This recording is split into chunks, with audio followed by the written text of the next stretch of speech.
ng Kamagpi, kasamahang magagawa sa GOCC at ang TFI po.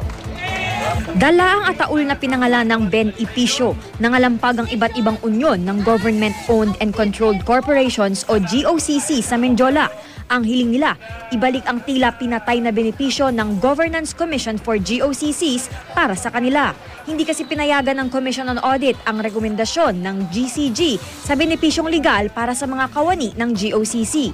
Sa Memorandum Circular 2012-11 ng GCG kasi, performance-based na ang mga benepisyo.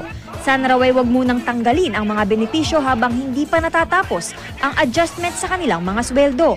Wala pang reaksyon ng Malacanang tungkol dito. At ang magpadala sa kanilang pamilya ng kabuhayan. Nagprotesta rin ang kilusan ng maralitang Pilipino na nananawagang palayain si Congresswoman Gloria Macapagal Arroyo. Giit ng grupo, walang sapat na ebidensya para madiin siya sa kasong plunder.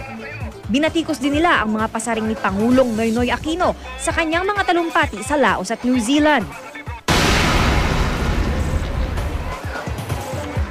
Justice delayed is justice denied, ika nga. Kaya bilang bahagi ng programang Enhanced Justice on Wheels, binisita ng ilang opisyal ng Korte Suprema, Quezon City RTC at Prosecutor's Office ang mga detainee sa female dormitory sa Camp Karingal.